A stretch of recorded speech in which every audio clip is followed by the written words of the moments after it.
Ready. मैं समीर सैयद और आप देख रहे हैं नजर इंडिया न्यूज। इस वक्त मैं मौजूद हूँ शादाब शेख के पास में। बता दें आपको, शादाब शेख एनसीपी पार्टी के शरद पवार गुट के कार्यकर्ता हैं और इनसे हम इसलिए मुलाकात करने आए हैं कि जिस तरह से परसों कलवा में महायुति की महासभा हुई थी, उस महासभा में राज ठाकरे का मुमरा को लेकर एक बहुत ही बड़ा विवादित बयान आया था। मैं बता दूं आपको कि राज ठाकरे जो मनसे प्रमुख है, जो आए दिन मुमरा को टारगेट पर रखते हुए कभी अजान का मुद्दा, कभी मुमरा की दरगाह का मुद्दा, कभी मुमरा में मस्जिद और मदरसों का मुद्दा लेकर के खड़े हो जाते हैं और मुमरा के मुसलमानों के लिए गलत गलत टिप्पणियां करते नजर आते हैं। वहीं उन्होंने यूटी की महासभा में मुमरा के मुसलमानों को आतंकवादी गतिविधियों में लुप्त होने का जो आरोप लगाया है, उसको लेकर के आज हम यहाँ पर मौजूद है। क्योंकि आपको बताया, महायूपी में जो पार्टियां हैं, बीजेपी, मनसे और शिवसेना की शिंदे गुट की जो शिवसेना है, उससे कल्याण लोकसभा 24 में श्रीकांत शिंदे जो है प्रत्याशी हैं। और बता दें कि उनके जो कार्यकर्ता हैं यहाँ पर, वो इन्हीं मुसलमानों के बीच में जाकर के अपनी दुहाई दे करके और उनके लिए ओरदर आ रहे हैं। लेकिन ये मुमरा की जनता को सोचना चाहिए कि क्या ऐसे लोगों को वोट देना चाहिए जो मुमरा को आतंकवादी गतिविधियों में लुप्त होने का बयान जारी कर रही है और जो एक दूसरे को लड़ा करके मुमरा का माहौल खराब करने की कोशिश कर रही है। कहीं ना कहीं धर्म की राजनीति इतनी गंदी हो रही है, यहाँ पर एक दूसरे को लड़ाने की कोशिश की जा रही है। फिलहाल हमारे साथ एनसीपी के कार्यकर्ता शरद पवार गुट के शादाब शेख हैं। हम उनसे बात करेंगे कि महायुति सभा में जो राज ठाकरे का विवादित बयान था, उसको लेकर के इनकी क्या प्रतिक्रिया है।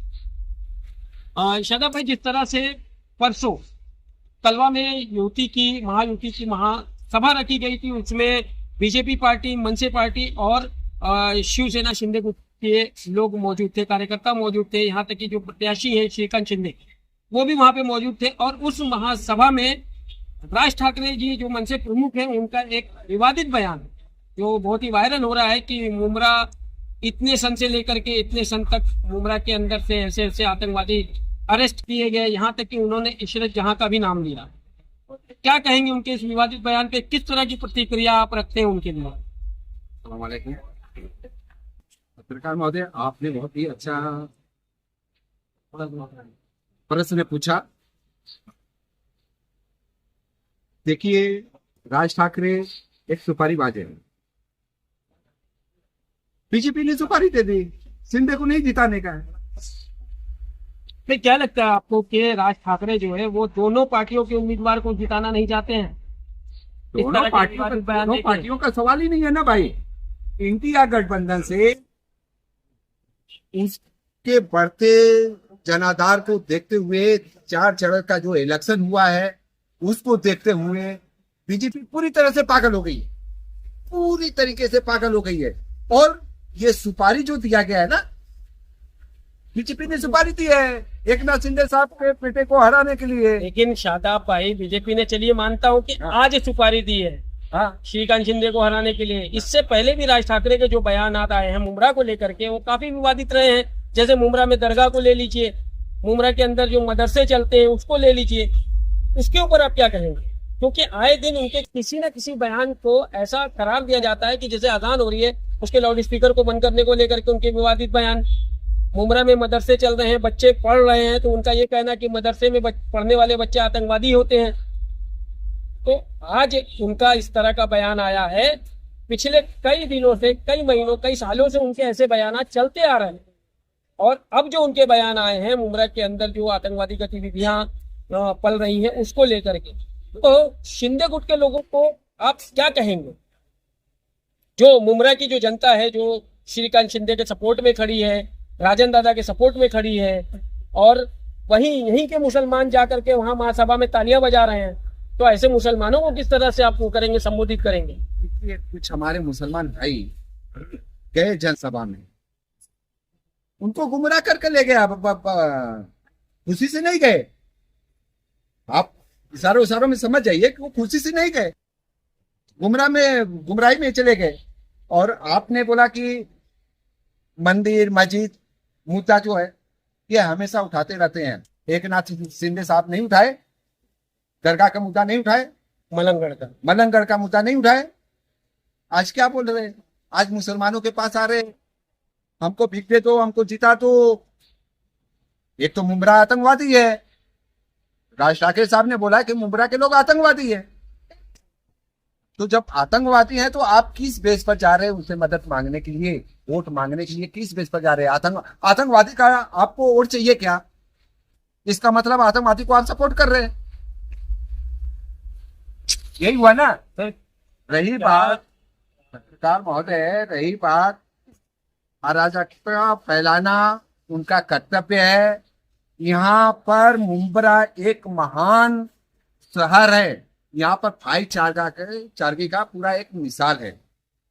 आज तक यहाँ पर हिंदू मुस्लिम नहीं हुआ, यहाँ पर हिंदू मुस्लिम सिख ईसाई सभी आपस में क्या भाई भाई लगता बन के है रहते हैं। अगर यहाँ पर श्रीकांत शिंदे की सरकार होती है, जीत के आती है, तो क्या लगता है गंगा जमनी तहजीब बाकी रहेगी मुमरा की? भाई वो जीत कर आएंगे ही नहीं ना, नहीं आएंगे, वही तो बौखलाए हुए हैं। अब क्या किया जाए, वो आएंगे ही नहीं जीत क्योंकि कर। कहीं ना कहीं मुमरा की जो गंगा जमनी तहजीब उसको खराब करने की कोशिश की जा रही है। पत्रकार महोदय, जो हारता है ना तो अराजकता फैलाता है, जीतने वाला नहीं फैलाता। जीतने वाला कभी माहौल खराब नहीं करेगा, लेकिन मतलब माहौल को खराब करने की कोशिश की जा रही है। बिल्कुल बिल्कुल बिल्कुल। मतलब इसको क्या कह सकते हैं? मतलब हार रहे हैं फिर भी इस तरह की हरकतें कर रहे हैं, तो क्या कहेंगे इसको?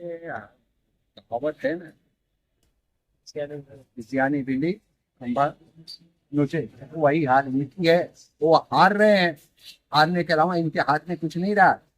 अब सीट बचाने के लिए कुछ उल्टा सीधा कर रहे हैं कि कुछ हिंदू भाइयों का वोट आ जाएगा। आज हिंदू भाई पूरा एकजुट हो गया है इंडिया गठबंधन के लिए। अभी हमारे नेताजी, आपने राहुल गांधी जी का हमारे बयान सुने होंगे कि नफरत की बाजार में मोहब्बत की दुकान खोल रहे हैं। तो मोहब्बत की दुकान जो है ना भारी पड़ गई, अब इसमें बौखलाहट हो गई। अभी कल्याण 2024 के दो उम्मीदवार खड़े हैं, ठीक है, एक श्रीकांत शिंदे, एक वैशाली दवे। मुमरा के लोगों से राज ठाकरे के बयान को लेकर किस तरह की आप अपील करेंगे कि ऐसे विवादित बयानों पर ध्यान ना दें, जैसे कि मतलब मुमरा का जो माहौल खराब हो? मैं चुनाव आयोग से मैं अपील करता हूँ, ऐसे भड़काऊ भाषण पर एफआईआर कर फौरन तत्काल कार्रवाई की जाए और जेल में डाला जाए ऐसे नेताओं को। विसंपर्कता न फैलाएं और मुमरा के मुसलमान भाईचारा बनाकर रखें। मैं मुमरा लोग के जनता से ये अपील करता हूँ। तो देखा आपने, ये थे शादाब शेख, एनसीपी कार्यकर्ता शरद पवार गुट के, जिन्होंने अपनी बात को रखते हुए मुमरा से अपील की है कि ऐसे विवादित बयानों पर ध्यान ना दे और अपनी सांप्रदायिकता बनाकर रखो और जिस तरह से यहाँ की गंगा जमनी तहजीब है उसको भी कायम रखें।